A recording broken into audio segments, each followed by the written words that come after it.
I know.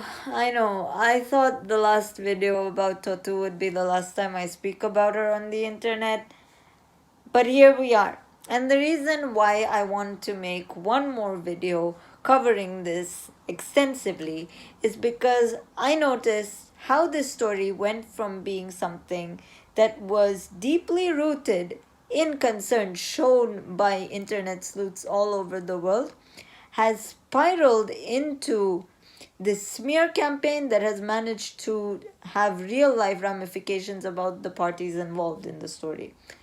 So, the damage done by these people I'm going to be talking about in today's video is irreversible. Baby Totu is in danger, and she has been in danger since she entered Sevgievi, and it isn't for the reasons you may expect her to be in danger. So to find out the actual reasons for why Totu has always been in danger, just keep watching. This case has gotten so heinous to a point of people alleging that pictures of this 2-year-old are smeared across the dark web. This case has gotten so out of hand to a point where little kids, a literal 7-year-old, is being bullied. And it's essential that we put a stop to it. And I hope to highlight how these things have happened so that we as a community can proactively come together to put an end to this. Now, I'm sure if you've been following the whole Totu saga on TikTok, you're probably aware of who Queen Bashi is. So that's why, for the sake of this video, I've gotten her involved. Hey everyone, I am Queen Bashi. Some of you know me in a positive way, some of you know me in a negative way, and some of you really spread ridiculous rumors about me. I am a human rights activist who works with several government agencies. I run several news pages. I also work with a lot of other people who run news channels. What we do is gather information to get people arrested and spread the news. I am making this video because there have been certain information we did not openly discuss, and that was the reason why we started getting accused of everything in the world. So I decided to lay everything open about the women in Azerbaijan and the shelters in Azerbaijan to make you guys understand how we came to the conclusion we came to. Why did I start this investigation? It was because a lot of people actually asked me to do it. This had nothing to do with an American channel. This was about my Turkish and my German channel. A lot of people wanted me to look into it to find out what's really going on in that shelter. So before the earthquake in Turkey, I started doing so. Either way, I stopped my investigations when the earthquake in Turkey happened, which nobody wants to talk about. Over 100,000 people died during this earthquake. A certain type of conspiracy theorists in America spread more and more false information about the Totu case, and I got bombarded with a bunch of messages about it. So I went back to my investigation. When I first started investigating this case, I actually thought that something is wrong with the shelter. Even though I usually believe that everybody is innocent till proven guilty, my tendencies were towards guilty. I ran a semi-open investigation on my American account, which I didn't do on my German or Turkish account. The reason why I had to post all of these things on all 3 accounts, and the reason why I had a video saying what the hell was I thinking, actually trying to translate all of this in 3 different languages, was because everybody wanted to know what's going on and why Americans are spreading these type of news. And the most important part, where they get this information not speaking the language. I made a certain type of video on my Turkish channel about Sevgi Evi, so Sevgi Evi understands that I'm actually looking into this case. First things first, we gathered all the information we needed of who's involved in this case, meaning Könül, Kemale, Nigarana, Hacer. Könül owns Sevgi Evi. Nigarana owns a different shelter in Azerbaijan, also privately owned. Kemale owns a shelter, and Hacer is Kemale's ex-sister-in-law. When I actually started the investigation against Colonel, I didn't do a background check on Kemale, which was a huge mistake. I had a reason, because Kemale was actually involved in the TV show where Totu was shown the first time. So I did think she was somewhat credible. I started talking to Colonel and told her that she needs to prove that she's innocent. Saying that she's innocent is not gonna make her innocent. Like I said, my tendencies were towards guilty from the beginning. Colonel and I were fighting from day one. So it was never like we were friends. I never met this person in my life. I have no idea who she was. It didn't matter to me. It was just about the children. Fact is that Colonel actually sent me all types of information, including paperwork, including documents. I found several government workers who actually helped me out, making sure that these documents were real, since I actually thought that they might be faked. I also asked Kemale Akazadeh, who couldn't give me any type of proof of any allegations out there. I have a 30-minute recorded phone call of me and Kemale Akazadeh where she actually accused several shelters, not just one, of doing all kinds of things. This is also why I record every phone call I make when it comes to things like this, or while I'm investigating, because people love to lie. As we were able to see when Kemale actually made the interview with the two girls, in that video, she actually denies everything. This recorded phone call went to authorities in Azerbaijan because Kemale was the person who spread those rumors. Before Colonel opened the shelter, she asked Kemale for mentorship because she wanted to open a shelter. Kemale was not willing to offer mentorship. This is why Colonel went to Nigarana, who also owns a shelter in Azerbaijan, privately. So she asked for mentorship there, which she got. Nigarana and Kemale know each other because they had an issue before. About 3 years ago, a woman was shot across the street from Nigarana's shelter. Kemale made a post saying this is why women get shot, because nobody actually looks after them. It's not clear if she meant the government with it or actually accused Nigarana of not taking care of the people in her shelter. Either way, Kemale and Nigarana got into it and have beef ever since.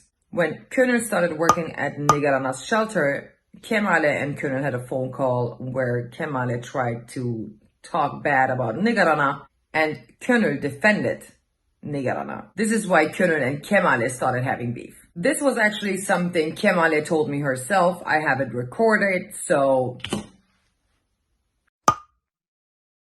When did I get suspicious of Kemale? Kemale told me that between the 80s and the 90s, there was a huge case in Nigarana's shelter. Apparently, 14 kids got syphilis. Syphilis is a disease sexually transmitted.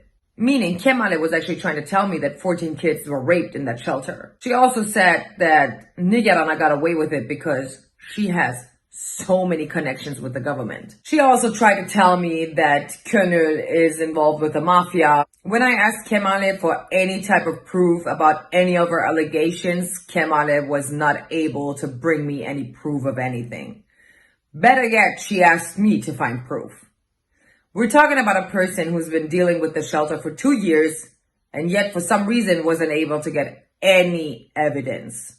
After I realized that Kemale wasn't a reliable source, I started making a background check on her. I found a lawsuit where she was proven guilty. The lawsuit states that she took bribes to fake certain type of paperwork. To that time, Kemale was working for the government, and she faked paperwork stating that kids were taken care of when it came to HIV and AIDS prevention and other medical conditions. Other than that, we found a news article where Kemale was accused that she actually forced a 17-year-old girl to make false allegations against her own uncle. This kid was living in Kemale's shelter to that time. Kemale was also the person who gave us the information that the shelter was closed and that they weren't taking any more kids or mothers.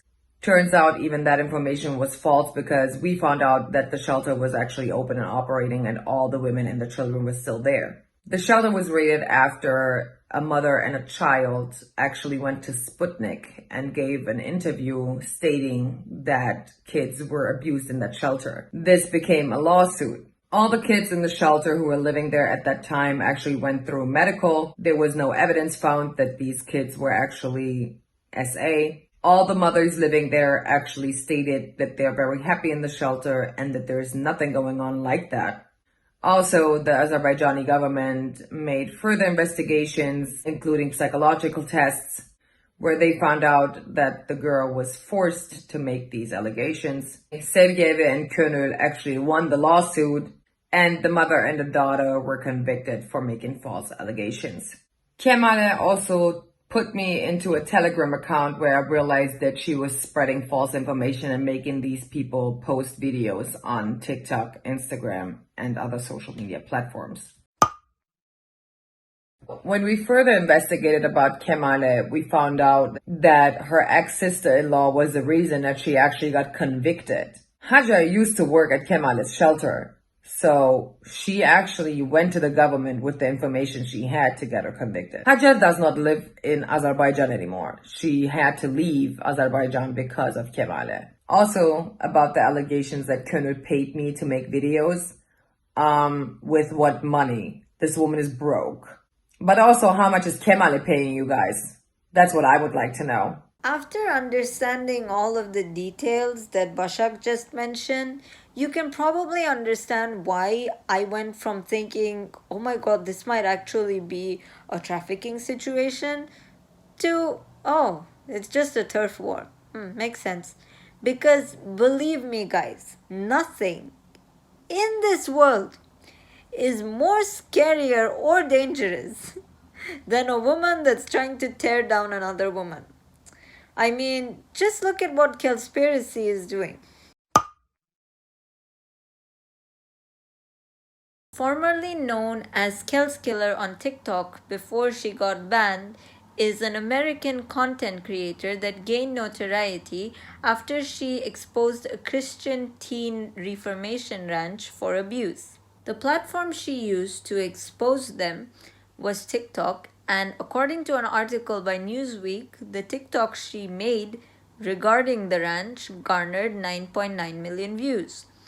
This obviously helped survivors of abuse come forward and share their own personal experiences, which eventually resulted in a class action lawsuit that she and many others ended up winning. Kelsey used her platform to talk about the heinous punishments she had to endure during her time at Trinity Teen Solutions.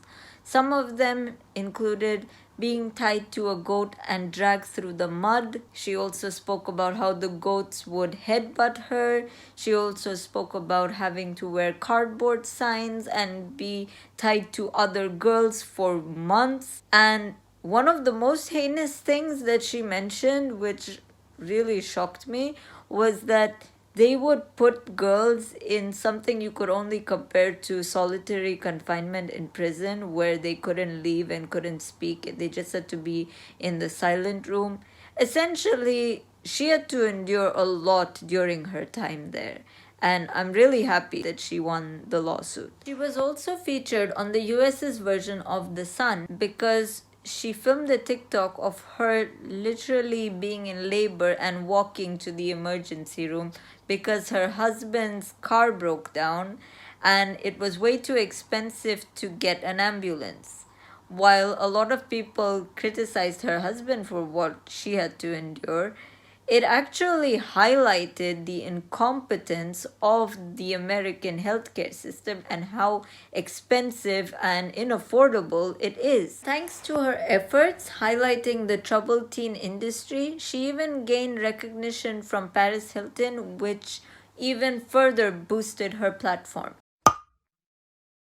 And while I do believe that the content Kelsey makes for the United States is frankly very, very inspiring, I have never for a moment believed a single thing this woman has said about the Totu case. And I'm someone who literally found out about Totu's situation through Kelsey.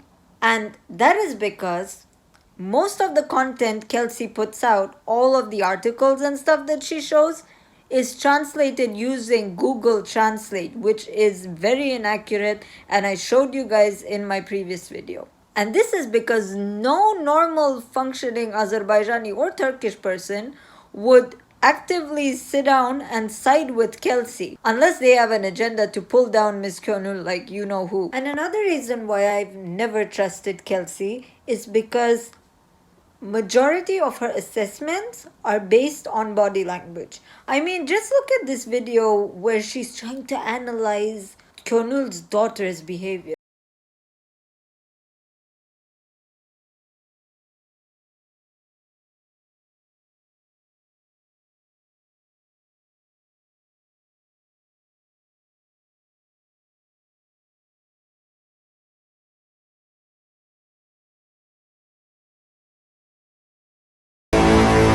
And may I remind you, Noor is only 7 years old. Don't even get me started on the music she chooses. Kelsey should be best friends with Shane Dawson. Because this is Chuck E. Cheese level conspiracy theory bullshit that she's spreading out here. Like, oh my god.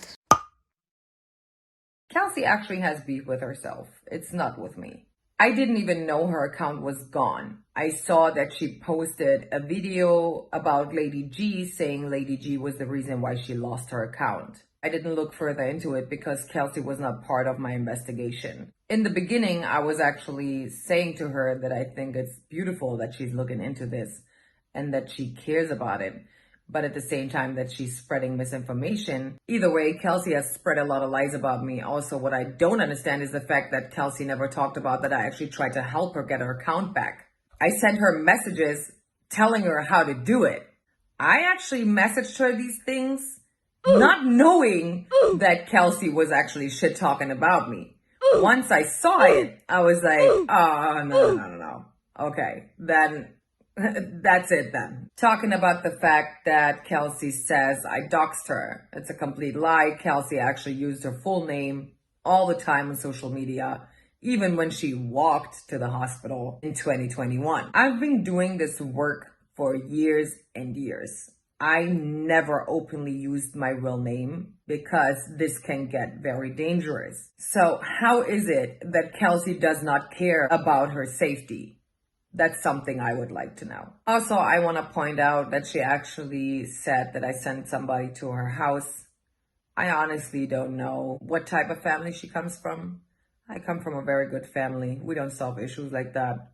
It makes no sense to send somebody to look into your car. The video she posted is so unclear. It's not even understandable whose front yard this is or if there's actually a car. I haven't seen anything, so please stop spreading lies about me. And if you think it was me, please go and sue me or call the police on me. I mean, it's very easy. What I don't understand is her constantly posting money or digits or funds or whatever and saying, oh, Bashi paid me.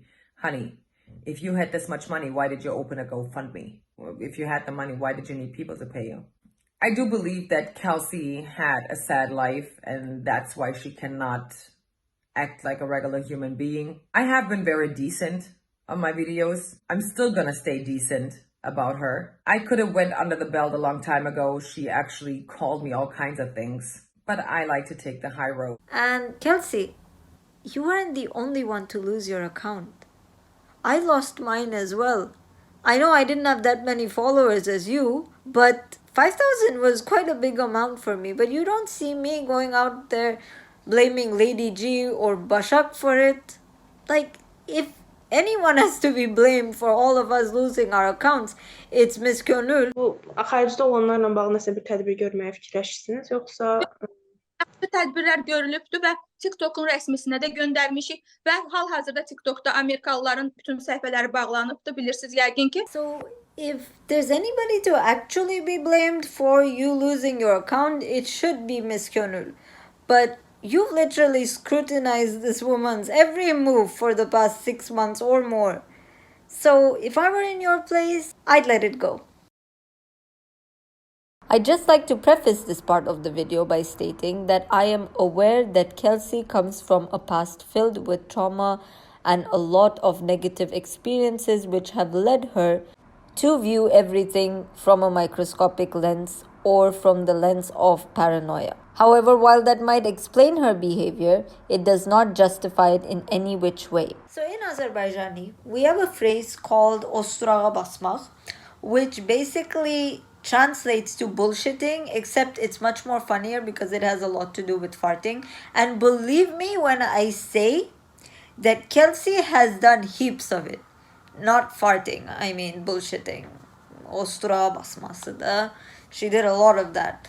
And for that reason, I've gotten my good friend Sema to join me in this segment, and we're going to be covering the most remarkable logs of shit that have left Kelsey's mouth instead of her ass. And if you found that image disgusting to even imagine, wait till you hear about the things she said about Totu over the months. Miss Könül and Kelsey talked to each other, and Miss Könül tried to send her documents to prove that she is not guilty. However, Kelsey did not reply her back. The reason was, Miss Könül asked her to write on WhatsApp.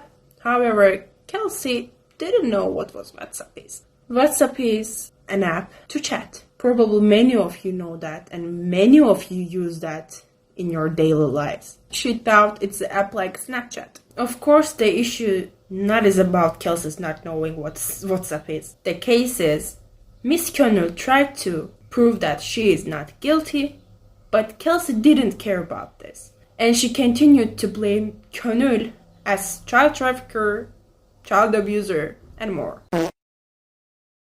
Kelsey has reached a point where she will literally not be able to look at anything without sexualizing. Take this innocent video of Totu and Könül's daughter Nur as an example.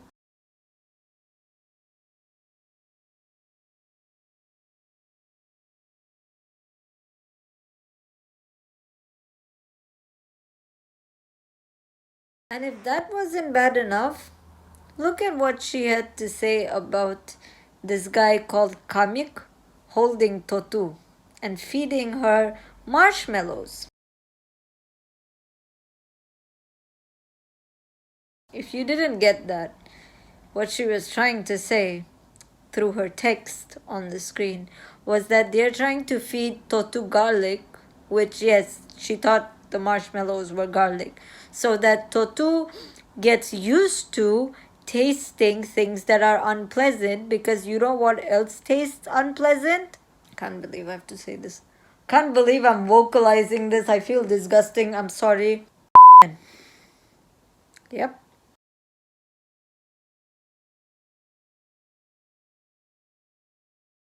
Why do you make the billboard of this photo shoot when you already had Totu in this outfit where she's more covered? Her shirt wasn't that pulled down and you guys like painted it that way. Like, who are you? What are you? Why? Did you see him almost like put his hand somewhere else? You've got to be kidding me. I did not change the speed. He did slow-mo right here. Okay, so you were here on this video where she looks like she's been brutally assaulted.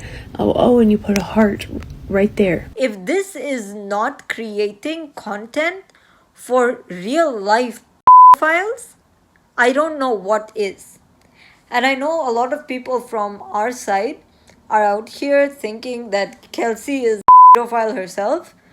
I'm not going to go that far because people have honestly already accused Bashak and me of all sorts of things. So I'm not going to throw it back on her. But I genuinely think that the reason why she has such a disgusting view of everything, even the most innocent kinds of things, is because she was abused as a teenager herself.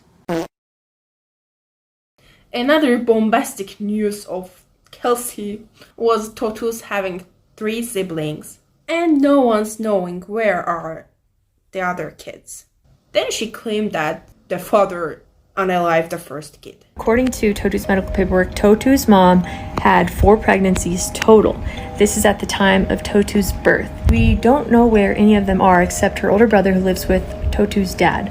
And we know this because on the television show, she shares that Totu's brother lives with the dad, who's an abusive alcoholic, and he's also the person who unalived their first child. However, it's not true as others. The truth is, in the show, Totu's mother, Shalala herself, claimed that her kids unalived because of her health condition. Totu's mother also has health issues. Of course, it affected her children too. Just referring back to Kelsey's video about all of these men that surround Totu and the other kids. Look, Kelsey, I know these men are not your typical blonde-haired, blue-eyed, Aryan race guy with a Bud Light in one hand and a gun on the other with the Confederate flag at the back kind of looking dudes. But I swear to you, not every person that doesn't look the way I just described is a pedophile. Like, come on, like, the guy was fixing his fucking suit and you're like, he's like covering his fly. Like, Jesus, man, like, oh God, like, how are you like this? I'd just like to interject here real quick and say that although it's visible that Kelsey is viewing these guys from a clearly skewed vision of seeing them as predators without having any factual backing to her claims and solely just going off of feelings, Ms. Könül is still wrong for putting these children in the vicinity of strangers irrespective of their gender, because these children come from very, very abusive households. We don't know if they are comfortable with being held or coming into any kind of physical contact with any kind of person, especially a stranger.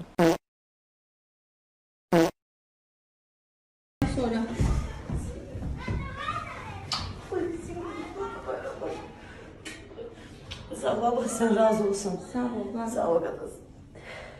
Allah atasının belasını versin. Versin atasının belasını. Sağ ol ben babamla konuşturdunuz. Ne olur bana şey. Küçük küçüyle Deniz, küçük küçüyle. Küçük küçüyle. Sağ ol. Bu ne bana artık böyle. Now, for context, Deniz comes from a home where the father is a drug addict, mother is a sex worker.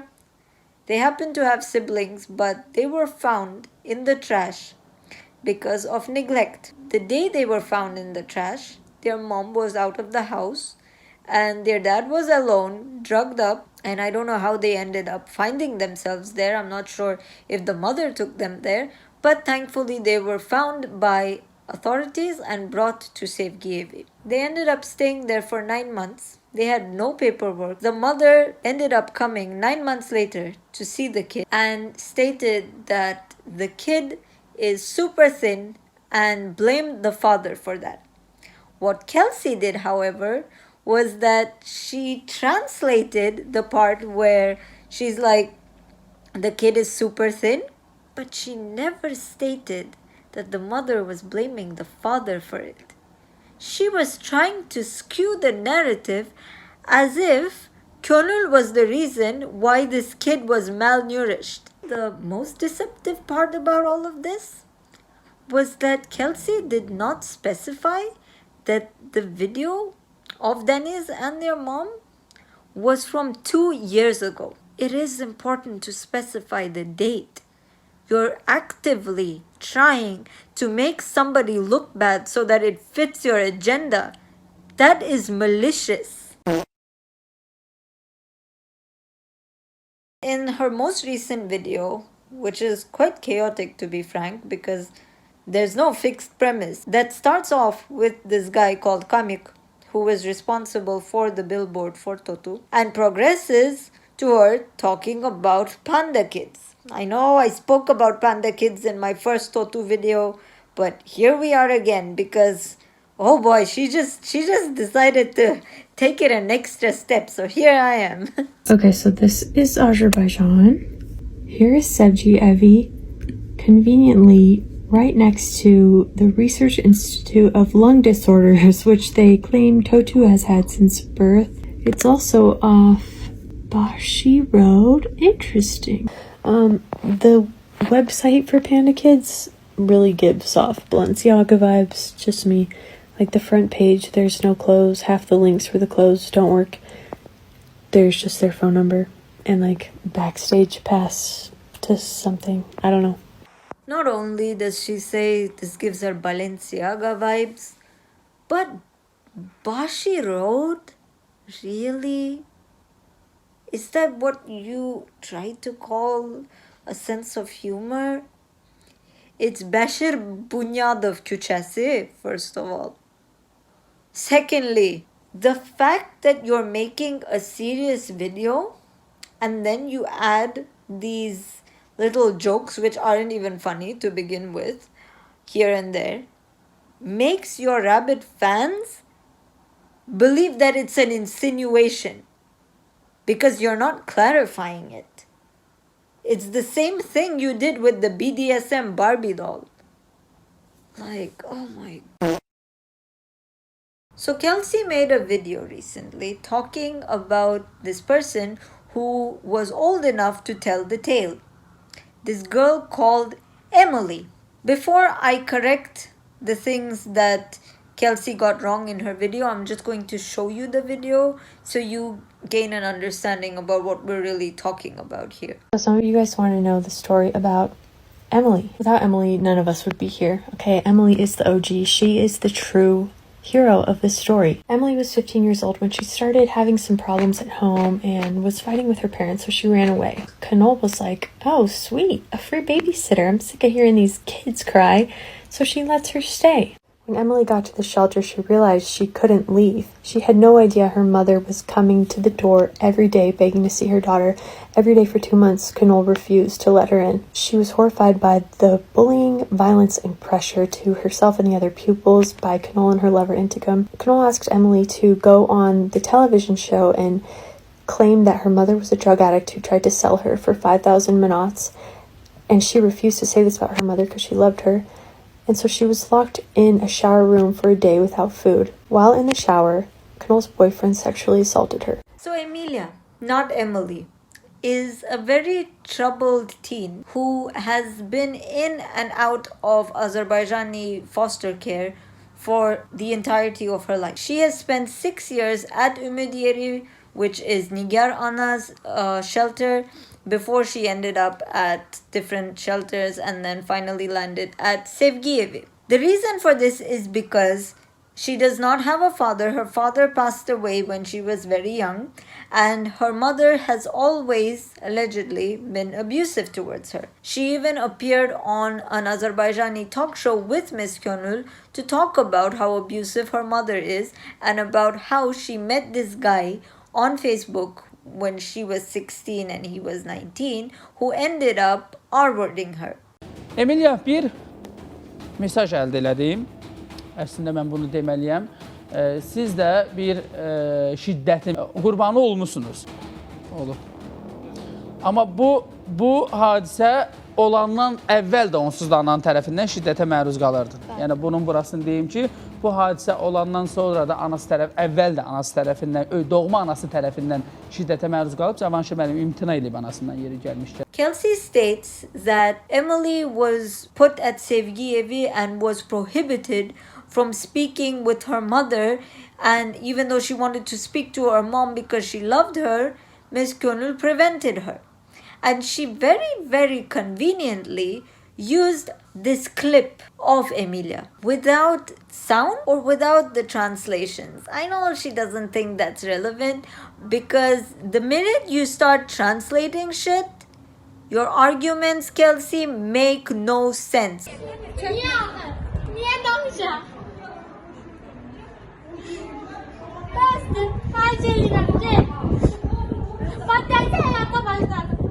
Seni kedimizde koymalısın. Kal oradan. Ne olur benimle gelme.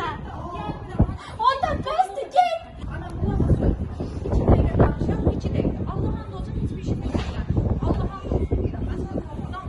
Neden gideceğiz ben gelmişim?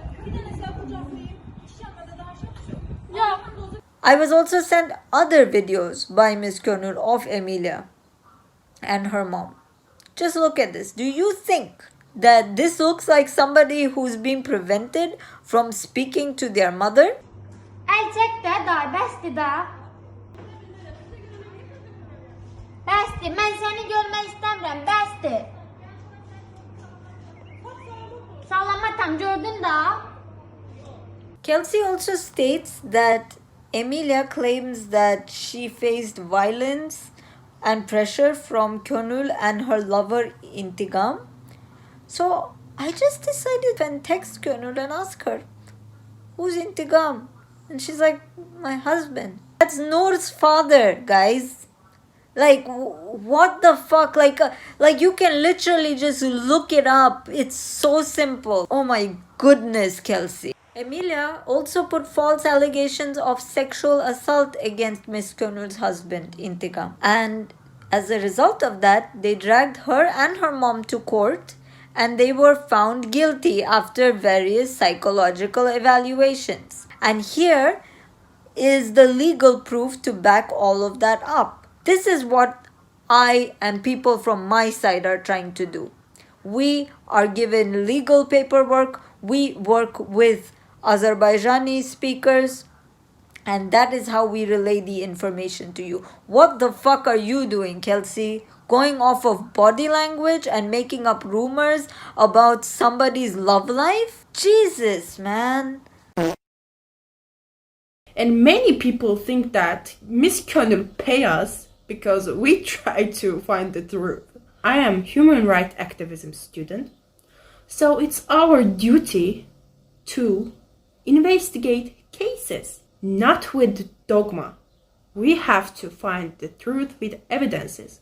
That's why we contact with Miss Könül, Miss Kamala, other people who involved in this case, and other people who know them. Our talking with Miss Könül doesn't mean that she pays us. The case is that we started investigate the case with blaming her. We tried to find any evidence against her so she could be arrested, but we couldn't find. In fact, we understood that she's not guilty. If you have any evidence, go and give it to the Azerbaijani embassies in your country. Because Azerbaijan is not the government who supports child abuse or human trafficking. We have laws, and everyone has to obey those rules. And now don't even get me started on the kinds of things that Kelsey has spewed about Könül's 7-year-old daughter, Noor. Would that type of person make this Instagram account about their own daughter? Yes, the same daughter who is always on lives with Totu, making her dance. This lady really thinks we believe her donations are going to these orphans when they're on vacation every day and her daughter is the most spoiled child I've ever seen. And with no more Totu to exploit, it seems like she's pimping out content of her daughter again. Not only has Kelsey dedicated her time to sexualizing the living crap out of 2-year-old Totu, but she has also thought, hey, it might be a good idea to provide content for pedophiles by sexualizing Noor and using disgusting terms like her mother is p***ing her out. You're talking about a 7-year-old kid. I don't know how they spoke to you when you were 7 years old, whether your parents used terms like p***ing out when referring to you and your siblings. But Kelsey, that's not how it works. You can't talk about another kid like that. Jesus. I know that Noor is not your Aryan race poster child with blonde hair and blue eyes. She looks like a traditionally Azerbaijani kid. But that doesn't mean that she does not have feelings. And other than her just sexualizing Noor, she also decided to create a whole conspiracy of Noor abusing Totu and even cutting her hair because she was jealous of her. And if that wasn't bad enough, look at some of the things Kelsey's followers had to say about Noor.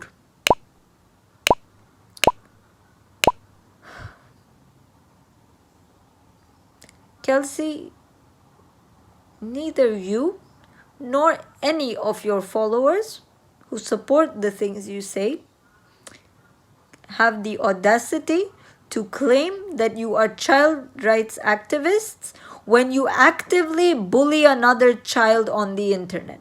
And don't go and turn this around and say that, oh, Noor is a victim too, because you only said that once people started calling you out. The most heinous conspiracy theory started by Kelsey was that of Totu's images being circulated on the dark web. She stated that a hacker contacted her and they found 6,000 search results of Totu on the dark web.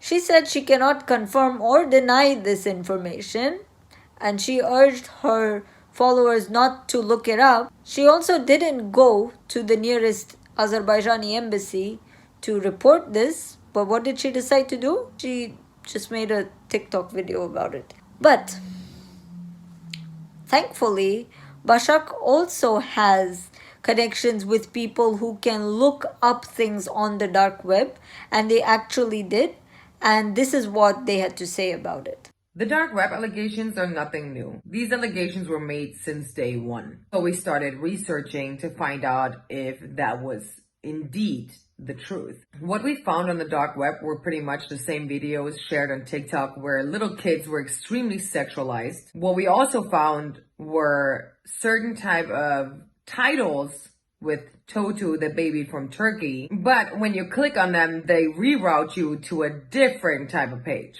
So after our team looked through it and checked on every single possibility, we realized that there was no video whatsoever. The reason why we looked into it in the beginning was just because if there was a video, we could have gotten people arrested. That would have been proof. At the same time, the government would have found these videos a long time ago. So it kind of made sense to us that we didn't find anything. In the video Kelsey posted, she states that she doesn't know if it's true or not, but she thinks it's true.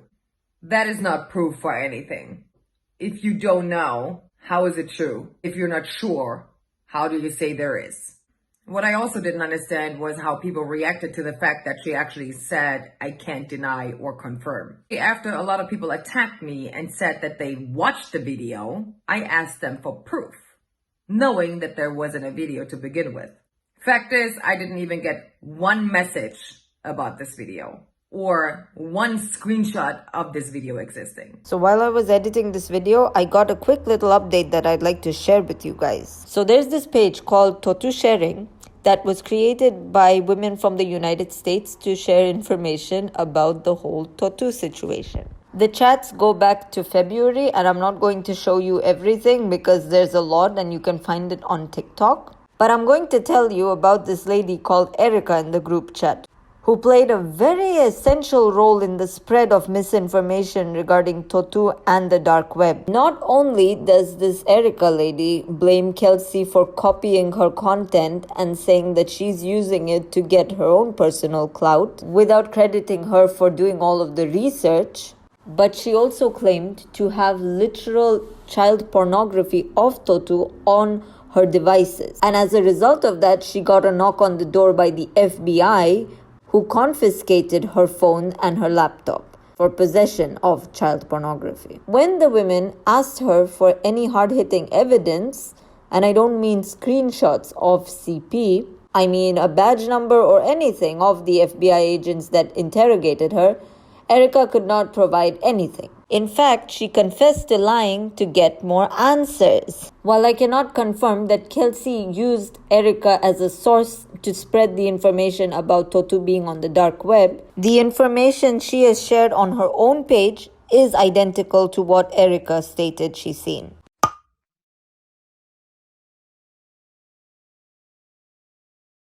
And I don't want to dedicate too much of my time speaking about these disgusting troglodytes that call themselves fans of Kelsey.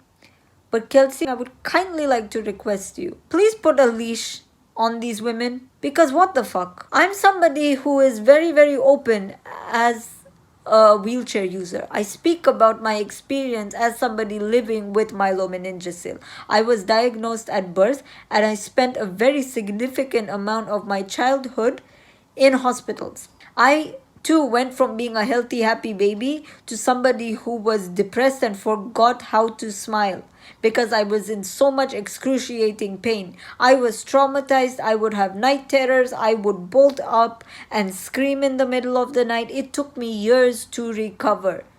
People would think I was sexually assaulted if TikTok existed, I think, based on how I was behaving. But it was medical trauma. And because I highlighted this on my TikTok, your fans decided to call me a narcissist, or even worse, decided to shame me for my disability. How the fuck can you call yourselves child rights activists if you are literally bullying somebody or threatening to fight them who's on a wheelchair? I mean, I can definitely fight everyone with my words, but I can't physically defend myself. You guys should be ashamed. And I know it's low-hanging fruit for white people to attack Indians and be like, oh, she's brown, oh, she smells like curry, oh, she's like this, oh, she's like that, and whatever the fuck. So I'm not even going to get into that much, but I'm going to let my friend Syama, an Azerbaijani citizen, get into why the shit people are saying on the internet about Azerbaijan is extremely, extremely hurtful and racist. So without further ado, let's get into that segment. Everything we hear is an opinion, not a fact. Everything we see is a perspective, not the truth. This quote is one of my favorite quotes. Every person who has background knows that speaking opinion and believing something without evidence is not relevant. After Totu's case, many foreigners started to search about Azerbaijan. Azerbaijan Democratic Republic is a secular, historically deep country in Caucasia. As Azerbaijani person, during investigating Totu's case, some points got my attention and offended me a lot. The great ignorance of foreigners about my country, Azerbaijan, and their racism against my culture, my language, and my people. Besides Americans referring to white people as Caucasians, when in reality we are the ones who are really from Caucasus Mountains. They called our people disgusting, child abuser Muslims, child traffickers, cults who sacrifice children, and more. Some of them even tried to reach Kim Kardashian, an irrelevant celebrity in this case, and somebody who happens to be of half Armenian descent. I'm nothing Kardashian's heritage because she's directly funded war against my people back in 2020 during the Second Karabakh War, in which thousands of Azerbaijanis also lost their lives. This ties into Totu because I began to notice comments left by Armenians. As you can see, some of these Armenians even claim that Totu is from Armenia and kidnapped her during the Second Karabakh War. As a person who's a child of victims of Karabakh War, it hurts me deeply that foreigners believe such fake information about my country. As I mentioned in the introduction, our country is not an Islamic country, it's a secular nation. Our country is not a country in which abuse is allowed. We have constitution which is very humanistic and protects the life of each person. Our people love physical affection with kids. USA's attitude toward kids is not the same in Azerbaijan. We have phrases like "Sana kurban olum," "Yeyim seni," "Totunu yeyim," and they means I love you so much, so that I want to sacrifice myself for you. You are so sweet that I want to eat you. We use those phrases to show our love to kids. Not only kids, but still. And we don't say it sexually. It's very disrespectful to sexualize our culture, our language, and our kids. It's just our culture. We don't have to change it because you said so and it's sexual in your language. Do we have a perfect country? Of course no.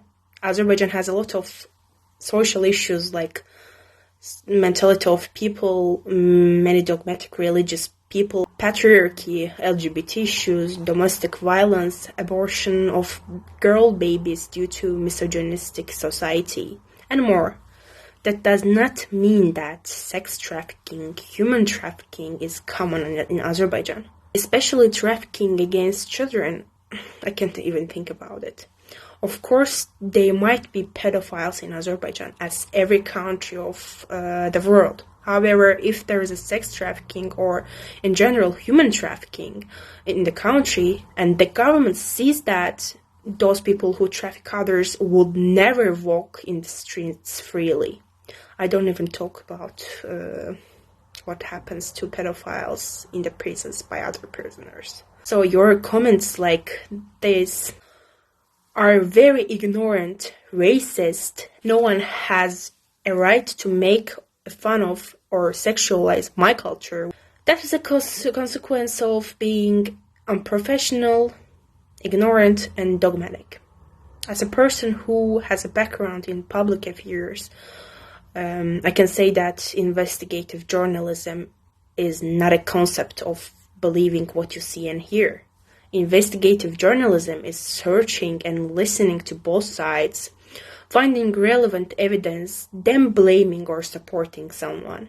People who are Trump supporters, who bully 7-year-old Noor, who talks about 20-year-old boy as a breeder and father of Totu, who commented that they want to fight wheelchair person, one of my good friends, who are LGBT plus phobic, who make fun of other cultures and religions, and who shame other women with lies, cannot be a child advocate or human rights advocate. I hope you all will leave your political cave and you will see the reality apart from conspiracies. The most important thing is please go and search about Azerbaijan before claiming we are all Muslims, we are abusers, we are traffickers, we killed Armenian kids, or we don't have civilization, or our lands are part of India. Thanks to the evidence that we had been provided with, we were able to arrive at this conclusion that this whole thing involving Miss Könül has been the result of a turf war. A turf war that if a person was not as strong mentally as Miss Könül would literally end up in suicide. I'm just putting it out there with the amount of harassment this woman has to face. Like, I don't know how she kept up with it for the past 2 years. I would have closed down the shelter. I don't know. Like, the fact that she still keeps up and wants to keep up, it baffles me every day. But despite the fact that I acknowledge that Miss Könül is the victim of a horrendous smear campaign that has been active since 2020, and at least of now, I found her innocent in this sense. I don't think child exploitation in any form is acceptable. Be it through filming a cute little video of a kid dancing for your TikTok just to get a couple of views, or straight up making them act in a movie.